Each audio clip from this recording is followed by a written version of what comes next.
It's the end of July. I'm here at a horse pasture where I've stumbled upon a poisonous plant called Tansy ragwort. Now, Tansy ragwort, when consumed, can cause liver failure in horses and cows.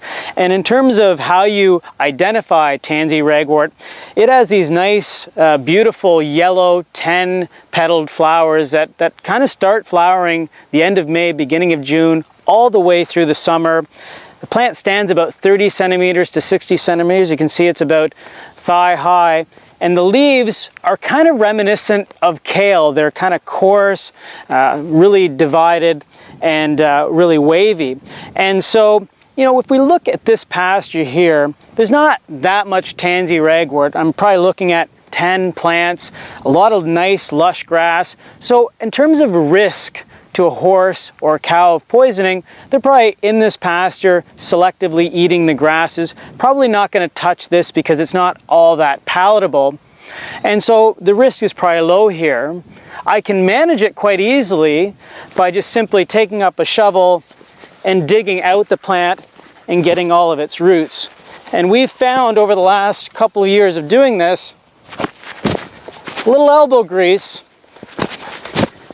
But if we do that, that Tansy ragwort plant is going to desiccate, die, and here we've gotten enough of the roots that it doesn't grow back. So we've had really good success just digging it out. So here I got about 12 plants. It might take me half an hour, but I can do it quite effectively, and problem is solved. So when we have higher densities of Tansy ragwort, such as you see here in this part of the pasture, digging out individual plants doesn't become that practical. It takes a lot of time and it's just not realistic. So we set up a trial with Kate Ayres, a graduate student at the Ontario Agriculture College, to look at different management options, chemical and non-chemical. And here's an example of periodic mowing throughout the season. We were trying to reduce the amount of plant stand and seed production, and it clearly over the last 2 years just hasn't been very effective at controlling Tansy ragwort. So really at the end of the day, we need to look at herbicide options if we're going to deal with dense populations of Tansy ragwort. There's 4 registered labeled herbicides for the control of Tansy ragwort. We looked at all 4. Let's see what worked the best.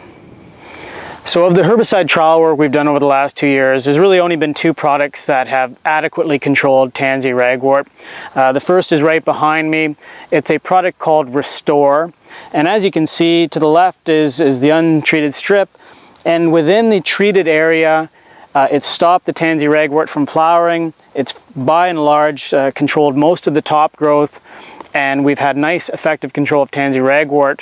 The next treatment I'm going to point you to is a herbicide called Milestone. And so Milestone actually over the last 2 years has been the most consistent product at controlling Tansy ragwort. And as you can see, there's no Tansy ragwort here flowering when you compare it to the untreated area in the back, and it's done a nice job of controlling top growth. So big dense stands of Tansy ragwort, we need to use herbicides. What we've seen of the 4 labeled products, it's Milestone is the best product for use of Tansy ragwort, and Restore is also a good product as well. So the final point on using herbicides to manage Tansy ragwort is, when do you apply them? And obviously it's better if the weeds are small and actively growing. So here's a good example of a bunch of Tansy ragwort rosettes at about the time when we applied these herbicides. So when does that happen? In eastern Canada, probably the first part of May, but the key is to hit plants with herbicides when they're small like this, less than 10 centimeters tall and 10 centimeters in diameter. This would be the perfect stage to apply either Milestone or Restore.